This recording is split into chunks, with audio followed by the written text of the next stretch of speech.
Hey there, tech enthusiasts. Welcome back to another quick and easy tutorial. Today, we're diving into how to see who you text the most on your iPhone in 2025. With iOS updates making everything smarter, it's now easier than ever to track your messaging habits. This feature is perfect if you're curious about your top contacts or just want to manage your social life better. Let's jump right in. First things first, make sure your iPhone is updated to the latest iOS version for 2025. That means iOS 19 or whatever Apple has rolled out. This ensures you have access to the new enhanced analytics in the Messages app. Start by opening the Settings app on your home screen. It's the one with the gear icon, you know the drill. Once you're in Settings, scroll down and tap on Screen Time.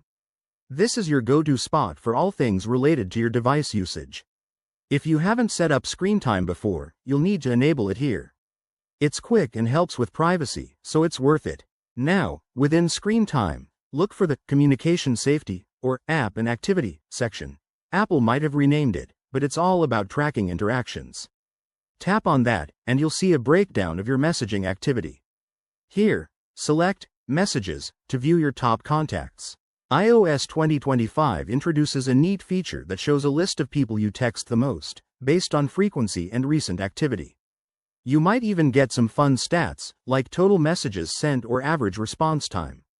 If you want more details, you can export this data or set limits for certain contacts. One cool tip. If you're using iMessage, this data is synced across your devices, so you can check it on your iPad too. Remember, Apple prioritizes privacy, so this info is only visible to you unless you share it. And there you have it, a simple way to uncover your top texting buddies. Give this a try and see who tops your list. If you found this helpful, hit that like button and subscribe for more iPhone tips. Drop a comment below with your results.